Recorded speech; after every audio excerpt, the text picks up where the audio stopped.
ಪಂಚಮಸಾಲಿ ಹೋರಾಟಗಾರರ ಮೇಲೆ ಲಾಠಿ ಚಾರ್ಜ್ ಪ್ರಕರಣ ನ್ಯಾಯಾಂಗ ತನಿಖೆಗೆ ಆಗ್ರಹ. ಹೈಕೋರ್ಟ್ ನ್ಯಾಯವಾದಿ ಪೂಜಾ ಸವದತ್ತಿ ಆಗ್ರಹ. ಹೌದು, ಬೆಳಗಾವಿಯ ಸುವರ್ಣಸೌಧದ ಬಳಿ ಪಂಚಮಸಾಲಿ ಹೋರಾಟಗಾರರ ಮೇಲೆ ನಡೆದ ಲಾಠಿ ಚಾರ್ಜ್ ಪ್ರಕರಣವನ್ನ ನ್ಯಾಯಾಂಗ ತನಿಖೆಗೆ ನೀಡಬೇಕೆಂದು ಹೈಕೋರ್ಟ್ ನ್ಯಾಯವಾದಿ ಪೂಜಾ ಸವದತ್ತಿ ಆಗ್ರಹಿಸಿದರು. ಧಾರವಾಡ ನಗರದಲ್ಲಿ ಮಾಧ್ಯಮದೊಂದಿಗೆ ಮಾತನಾಡಿದ ಅವರು, ಲಾಠಿ ಚಾರ್ಜ್ ಮಾಡಿದ್ದವರ ಬಗ್ಗೆ ಹೈಕೋರ್ಟ್ನಲ್ಲಿ ನಾವು ರಿಟ್ ಅರ್ಜಿ ಸಲ್ಲಿಸಿದ್ದೇವೆ. ಹೋರಾಟದ ವೇಳೆ 144 ಸೆಕ್ಷನ್ ಜಾರಿ ಆಗಿರಲಿಲ್ಲ. ಆದರೂ ನೇರವಾಗಿ ಹೋರಾಟಗಾರರ ಮೇಲೆ ಲಾಠಿ ಚಾರ್ಜ್ ಮಾಡಲಾಗಿದೆ. ಇದನ್ನೆಲ್ಲ ಪ್ರಶ್ನಿಸಿ ನ್ಯಾಯಾಲಯಕ್ಕೆ ಅರ್ಜಿ ಸಲ್ಲಿಸಿದ್ದೇವೆ. ಲಾಠಿ ಚಾರ್ಜ್ ಬಳಿಕ ಪುನಃ ಸತ್ಯಾಗ್ರಹ ಇತ್ತು.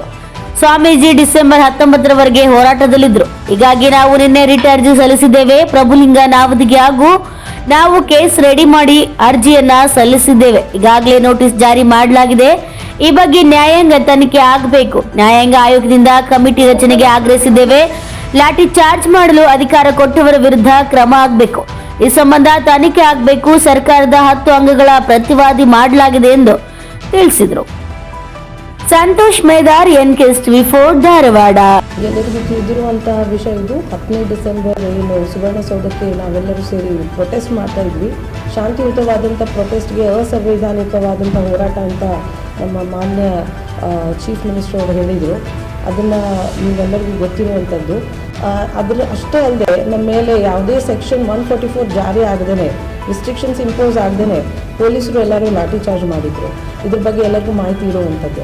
ಅದ್ರ ಬಗ್ಗೆ ನಾವು ಪ್ರಶ್ನೆ ಮಾಡಿ ಈ ನ್ಯಾಯಾಲಯಕ್ಕೆ ನಾವು ಅರ್ಜಿಯನ್ನು ಸಲ್ಲಿಸಿದ್ವಿ. 19ನೇ ತಾರೀಕುವರೆಗೂ ನಮ್ಮ ಸ್ವಾಮೀಜಿ ಅವರು ಸತ್ಯಾಗ್ರಹವನ್ನು ಕೈಗೊಂಡಿದ್ದರು. 10ನೇ ತಾರೀಕಿಂದ 19ನೇ ತಾರೀಕು ಸತ್ಯಾಗ್ರಹನ ಮಾಡಿದ್ರು. 19ನೇ ತಾರೀಕಿಗೆ ಕೈ ಬಿಟ್ಟರು. ಇದರಿಂದ ನಾವು ನ್ಯಾಯಾಲಯದ ಮೆಟ್ಟಿಲನ್ನು ಏರಬೇಕು. ನ್ಯಾಯಾಲಯಕ್ಕೆ ನಾವು ಹೋರಾಟ ಮಾಡಿ ನಮಗೆ ಸಿಗಬೇಕಾದ ನ್ಯಾಯ ಸಿಗಲಿ ಅನ್ನೋ ಒಂದು ಉದ್ದೇಶದಿಂದ ನಾವು ನಿನ್ನೆ ದಿವಸ ಕರ್ನಾಟಕ ಹೈಕೋರ್ಟ್ ಆಫ್ ಕರ್ನಾಟಕ ಧಾರವಾಡ ಬೆಂಚಲ್ಲಿ ಅರ್ಜಿಯನ್ನು ಸಲ್ಲಿಸಿದ್ವಿ. ಸೀನಿಯರ್ ಕೌನ್ಸಿಲ್ ಪ್ರಭುಲಿಂಗ ನಾವದಿಗೆ ಅವರು ಹಾಗೂ ನಾನು ಮತ್ತು ಇನ್ನು ಸುಮಾರು ಜನರು ವಕೀಲರೆಲ್ಲರೂ ಸೇರಿಕೊಂಡು ಈ ಒಂದು ಕೇಸನ್ನು ರೆಡಿ ಮಾಡಿ, ಪಿಟಿಷನ್ನ ರೆಡಿ ಮಾಡಿ ನಿನ್ನೆ ದಿವಸ ಅದನ್ನು ಬೆಳಗ್ಗೆ ನಾವು ಅರ್ಜಿಯನ್ನು ಸಲ್ಲಿಸಿದ್ವಿ. ಮಧ್ಯಾಹ್ನದ ಹೊತ್ತಿಗೆ ಇದರ ಬಗ್ಗೆ ಕೂಲಂಕಷವಾಗಿ ಹಿಯರಿಂಗ್ ಆಯಿತು. ನೋಟಿಸನ್ನು ಜಾರಿ ಮಾಡಿದ್ದಾರೆ, ಇಶ್ಯೂ ಆಗಿದೆ. ಸೊ ಇನ್ನು ಮುಂಬರುವ ದಿನಗಳಲ್ಲಿ ನಮಗೆ ನ್ಯಾಯ ಸಿಗುತ್ತೆ ಅನ್ನೋ ಒಂದು ಭರವಸೆಯಿಂದ ನ್ಯಾಯದೇವತೆ ಹತ್ರ ಹೋಗಿದ್ದೀವಿ. ಇಷ್ಟೇ ನಮ್ಮ ಈ ಅರ್ಜಿ ಯಾವ ರೀತಿಯಾದ ಅರ್ಜಿಯನ್ನು ರೆಡಿ ಮಾಡಿದ್ದೀವಿ, ಯಾರ ವಿರುದ್ಧವಾಗಿ ಮಾಡಿದ್ದೀವಿ ಅನ್ನುವಂಥ ಚರ್ಚೆ ನಾವಿಲ್ಲಿ ಮಾಡಲಿಕ್ಕೆ ಆಗೋದಿಲ್ಲ. ಓಪನ್ ಆಗಿ ಹೇಳ್ಬೋದು, ನಮ್ಮ ಪ್ರೇಯರು ಇದು ಒಂದು ನ್ಯಾಯಾಂಗ ತನಿಖೆ ಆಗಬೇಕು. ಇದರಿಂದ ನಾವು ಒಂದು ಎಂಕ್ವೈರಿ ಕ್ರಿಯೇಷನ್ ಆಗಬೇಕು, ಕಮಿಷನ್ ಎಂಕ್ವೈರಿ ಆಗಬೇಕು. ಇದರಿಂದ ಎಲ್ಲೇ ಇರಲಿ ನಮಗೆ ಇದೊಂದು ನ್ಯಾಯಾಂಗ ಒಂದು ಗೌರ್ಮೆಂಟ್ ಆರ್ಗನ್, ಶಾಸಕಾಂಗ ಕಾರ್ಯಾಂಗ ಬಿಟ್ಟು ಒಂದು ವರ್ಕ್ ಮಾಡುವಂಥ ನ್ಯಾಯಾಂಗ ಒಂದು ಆರ್ಗನ್, ಜುಡಿಷಿಯಲ್ ಆರ್ಗನ್ ಏನಿದೆ ಅಲ್ಲ, judicial system. We have hopes on judiciary. So Indian system judiciary, we have hope, we have faith in Indian judiciary. I think ನಮ್ಮ ಜುಡಿಷಿಯರಿ ನಮಗೆ ಕೈ ಹಿಡಿಯುತ್ತೆ. ಕೂಲಂಕಷವಾಗಿ ಇನ್ವೆಸ್ಟಿಗೇಷನ್ ಮಾಡಲಿ, ಕೂಲಂಕಷವಾಗಿ ಏನೇನು ಇದು ಚರ್ಚೆ ಮಾಡಲಿ, ಹಿಯರಿಂಗ್ ಆಗಲಿ. ವಿರುದ್ಧವಿರುವಂಥ ವಕೀಲರು ಏನಿದ್ದಾರೆ, ಗೌರ್ಮೆಂಟ್ ಪರವಾಗಿರುವಂಥ ವಕೀಲರು ವಾದ ಮಾಡಿನ ಮಾಡಲಿ. ನಾವು ನಮ್ಮ ಪರವಾಗಿರುವಂಥ ದಾಖಲಾತಿನ ಸಬ್ಮಿಟ್ ಮಾಡಿದ್ದೀವಿ. ನಮ್ಮ ಹತ್ರ ಇರುವಂಥ ಎಲ್ಲ ರೀತಿಯಾದಂಥ ಪ್ರೂಫ್ ಎವಿಡೆನ್ಸಸ್ ಇದೆ. ನಾವು ಏನೇನಾಗುತ್ತೆ ಮುಂದಿನ ಬರುವಂಥ ದಿನಗಳಲ್ಲಿ ನಿಮಗೆ ಗೊತ್ತಾಗುತ್ತೆ ಯಾವ ರೀತಿಯಾದಂಥ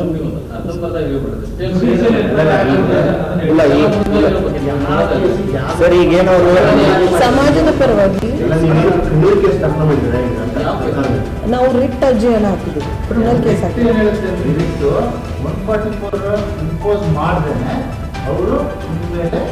ಅಟ್ಯಾಕ್ ಮಾಡಿದ್ದಾರೆ. ಹೌದು, ಅದು ತಪ್ಪು, ಕಾನೂನು ಬಾಹಿರ.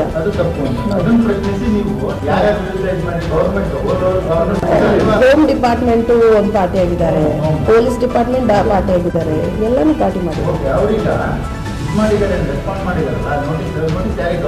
ಅವ್ರಿಗೇನೆ ಹೋಗುತ್ತೆ, ಎಲ್ಲರಿಗೂ ಜಾರಿಯಾಗಿದೆ. ಯಾರ್ಯಾರು ಬೆಳಗಾವಿ ಸುವರ್ಣಸೌಧದಲ್ಲಿ ನಮ್ಮ ಮೇಲೆ ಹಲ್ಲೆ ಮಾಡಿದ್ರಲ್ಲ ಅವ್ರ ಮೇಲೆ ಗೌರ್ಮೆಂಟ್ ಇದಕ್ಕೆ ಆನ್ಸರಬಲ್ ಆಗುತ್ತೆ. ಹೋಮ್ ಡಿಪಾರ್ಟ್ಮೆಂಟ್, ಹೋಮ್ ಅಫೇರ್ಸ್ ಎಲ್ಲರೂ ಆನ್ಸರಬಲ್ ಆಗ್ತಾರೆ. ಅವ್ರಿಗಾಗಿನೇ ಇದು ಇಶ್ಯೂ ಆಗಿದೆ notice. We are demanding that ನಮ್ಮ ಜನಕ್ಕೆ ಏನು ಹಲ್ಲೆ ಮಾಡಿದ್ದಾರೆ ಅವರಿಗೆ ಕಂಪನ್ಸೇಷನ್ ಕೊಡಬೇಕಾಗತ್ತೆ ಗೌರ್ಮೆಂಟ್ನವರು. ಹೌದು, without seeking law and order. ಅವ್ರು ತಮ್ಮ ಕೈ ಮೇಲೆ ತಾವೇ ಲಾ ಆ್ಯಂಡ್ ಆರ್ಡರ್ನ ಪ್ರೊಟೆಕ್ಟ್ ಮಾಡುವಂಥವ್ರು ಲಾಠಿ ಚಾರ್ಜ್ ಮಾಡಿದ್ದಾರೆ ಅಂದರೆ ಇದು ಕಾನೂನು ಬಾಹಿರ. ಸೆಕ್ಷನ್ 144 ಇಂಪೋಸ್ ಮಾಡಿರಲಿಲ್ಲ. ಸೆಕ್ಷನ್ 144 ಇಂಪೋಸ್ ಮಾಡಿದ ಮೇಲೆ ಈ ಥರ ಲಾಠಿ ಚಾರ್ಜ್ ಮಾಡ್ಬೋದಾಗಿತ್ತು. ಅದು ತಪ್ಪು ಅಂತಿರಲಿಲ್ಲ. ನಾವು ಕಾನೂನು ಬಲ್ಲವರಾಗಿ ನಾವು ಅದನ್ನು ಹೇಳ್ತಿದ್ವಿ, ಇದು ಕಾನೂನು ಬಾಹಿರ ಅಲ್ಲ ಅಂತೇಳಿ. ವಿದೌಟ್ ಇಂಪೋಸಿಂಗ್ ಸೆಕ್ಷನ್ 144 ನಮ್ಮ ಮೇಲೆ ಲಾಠಿ ಚಾರ್ಜ್ ಮಾಡಿದ್ದು ತಪ್ಪು ಅಂತ ಹೇಳ್ತಾ ಇದ್ದಾರೆ.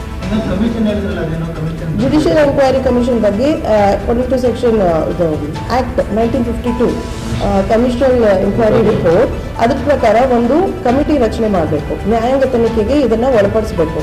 ಯಾರೇ ಇದಕ್ಕೆ ಕುಮ್ಮಕ್ಕು ಕೊಟ್ಟಿರಲಿ, ಕಮಾಂಡ್ ಆಗಿರಲಿ, ಆರ್ಡರ್ ಮಾಡಿರಲಿ, ಅವ್ರ ಮೇಲೆ ಇದ್ರನ್ನ ಇನ್ವೆಸ್ಟಿಗೇಷನ್ ಮಾಡಿ ಯಾರು ಇದಕ್ಕೆ ಲಾಠಿ ಚಾರ್ಜ್ ಮಾಡೋಕ್ಕೆ ಪ್ರವೋಕ್ ಮಾಡಿದ್ರು, ಯಾವ ಡಿಪಾರ್ಟ್ಮೆಂಟ್ದವ್ರು ಮಾಡಿದ್ರು, ಹೋಮ್ ಅಫೇರ್ಸ್, ಹೋಮ್ ಮಿನಿಸ್ಟ್ರು, ಈ ಚೀಫ್ ಮಿನಿಸ್ಟ್ರು, ಇದ್ರ ಬಗ್ಗೆ ತನಿಖೆ ಆಗಲಿ, ಕೂಲಂಕಷವಾಗಿ ತನಿಖೆ ಆಗಲಿ. ಆಮೇಲೆ ಮುಂದಿನ ಬರುವಂಥ ಹಿಯರಿಂಗ್ನಲ್ಲಿ ನಮಗೇನು ಜುಡಿಷಿಯರಿಯಿಂದ ನಮ್ಗೆ ಆನ್ಸರ್ ಬರುತ್ತೆ, ನಾವು ಅದನ್ನ ಒಪ್ಪಿಸಿಟ್ಟಿದ್ದೀವಿ. ಅವ್ರು ಏನು ಆನ್ಸರ್ ನಿರ್ಧಾರ ಕೊಡ್ತಾರೆ ಅದಕ್ಕೆ ನಾವು ಭದ್ರಾಗಿರ್ತೀವಿ. ಸುಮಾರು 10 ಪಾರ್ಟಿನ ಅವರು ಗೌರ್ಮೆಂಟ್ ಸರ್ಕಾರಕ್ಕೆ ನಾವು ನೋಟಿಸ್ ಜಾರಿ ಮಾಡಿಸಿದ್ದೀವಿ. ಫಸ್ಟ್ ಪಾರ್ಟಿಯಿಂದ ಹಿಡಿದು ಲಾಸ್ಟ್ ಪಾರ್ಟಿವರೆಗೂ home department, government of Karnataka, state of Karnataka ಇದೆ, ಹೋಮ್ ಅಫೇರ್ಸ್ ಇದೆ, ಎಲ್ಲವೂ ನಾವು ಪಾರ್ಟಿನ ಮಾಡಿದ್ದೀವಿ. ಸೊ ನಮ್ಮಿಂದ ಅರ್ಜಿ ಸಲ್ಲಿಸಿದವರು LPAP ಕಾರ್ಯಾಧ್ಯಕ್ಷರಾದಂಥ ನಿಗ್ನಾಳ್ ಅವರು ಹಾಗೂ ಇಡೀ ಸಮಾಜಕ್ಕೆ ನಮ್ಮ ಕೂಡಲ ಸಂಗಮ ಪೀಠದ ಜಗದ್ಗುರುಗಳಾದ ಪ್ರಥಮ ಜಗದ್ಗುರುಗಳಾದ ಸ್ವಾಮೀಜಿಯವರು, ಆಮೇಲೆ ನಮ್ಮ ರೈತರ ಪರವಾಗಿ ಸುಮಾರು ಇಂಜುರೀಸ್ ಆಗಿದ್ದಾರೆ. ರೈತರಿಗೆ ಸುಮಾರು ಏನಿಲ್ಲ ಅಂದ್ರೂ 1,000 ಜನ ಗಾಯಗೊಂಡಿದ್ದಾರೆ.